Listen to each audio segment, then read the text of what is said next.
What's up everyone, welcome back. We are finally going to do some builds, so I figured why not start with the one that you've all already seen in the Veteran 4 Sweet Spot video. Most of the gear I even had was found by this character. He was very lucky and was an excellent dungeon crawler.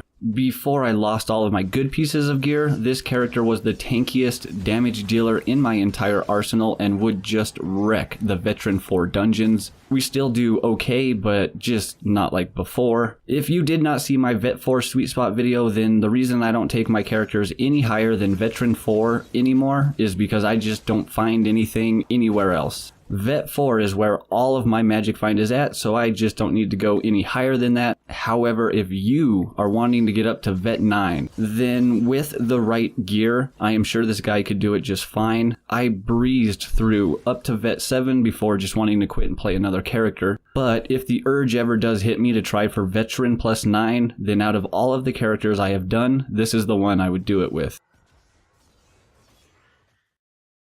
Alright, so this character is built entirely around toughness for a higher health pool and for that all resistances scores that it grants. Not only do resistances help for obvious reasons, but also because this character gains 3% increased damage per physical resistance %. And I know I've said it 100 times now, but because I recently lost all my good pieces of gear, this was all higher in the Sweet Spot video, but after finding whatever I could to just throw back on, we are now at about 60% resistances. So with better gear, get that up higher, more damage, and more survivability. I am doing some other damage types just because of the gear options I have had, but this build is mostly focused around physical damage. Maybe it will be better after some hotfix or content patch 1 drops, but for now it seems like the majority of the people out there are leaning towards dots being the cause of portals not opening sometimes after you kill the boss, and are going with the theory, just don't do any damage over time and you should be okay.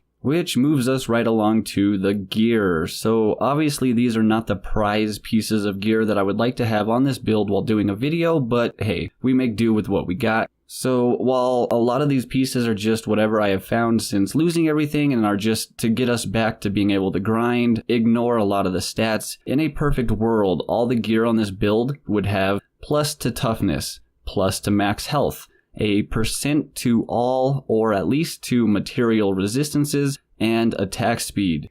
The boots need all of that plus movement speed, and every single possible piece that can roll flat physical damage would be massive, so that is the kind of stuff that you want to keep an eye out for. The shoulders are low life but have increased attack damage and massive life leech per rage point spent.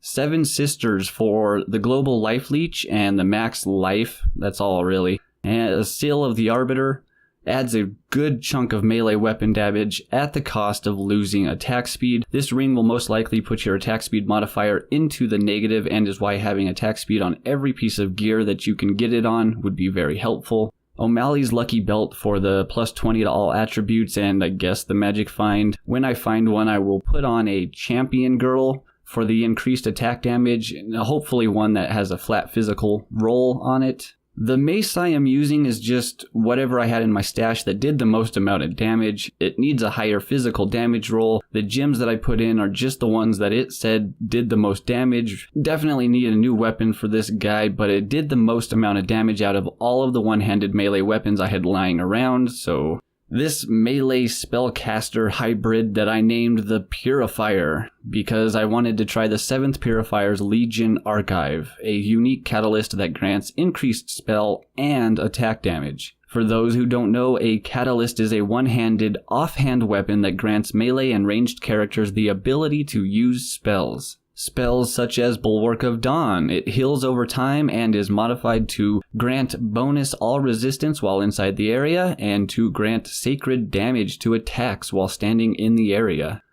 Winter's Grasp, a freezing ice nova to use as crowd control, modified to have increased area of effect and increased freeze duration. And Aether Jump.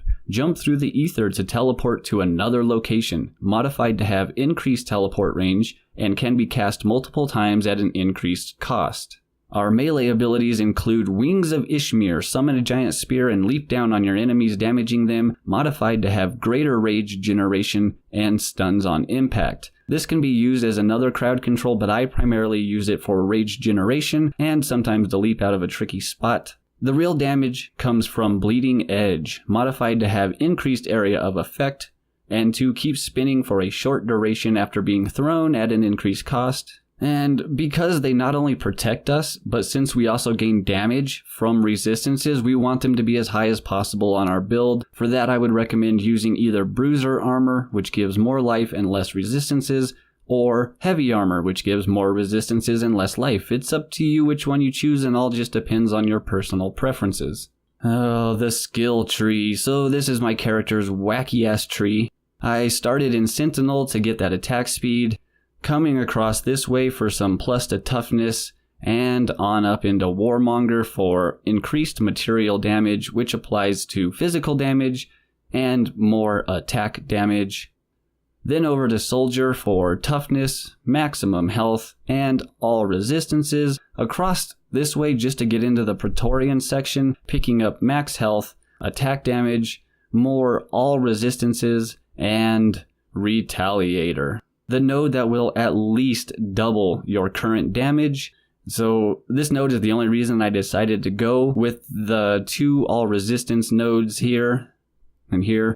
If the loss of attack speed from the Arbiter Ring is more of a concern to you personally, you can skip these two nodes and try putting the points into attack speed here and here. That will give you an additional 20% to your attack speed score, but it did not get me back into the positive. I tried it and still had a negative attack speed score, just not as negative as it is now.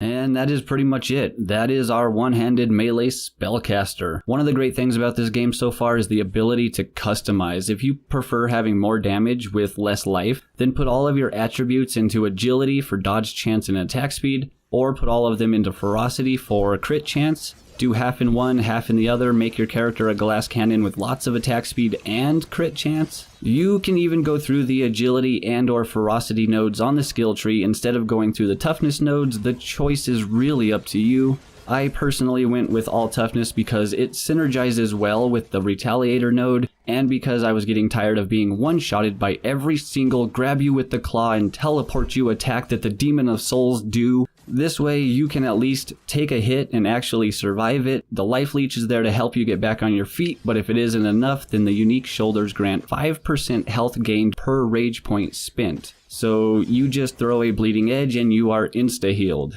I feel like there is a lot I am forgetting, but that is all I can think of at the moment. If you end up trying out this build and find yourself struggling at any point in time, then just remember that this game is very dependent on gear at the moment. And since there is no crafting in the game yet, you just gotta keep grinding until you find that perfect piece for the build, and then do it 13 more damn times to complete your entire set. Good luck, everyone. Have fun, and hopefully I will catch you all again next time.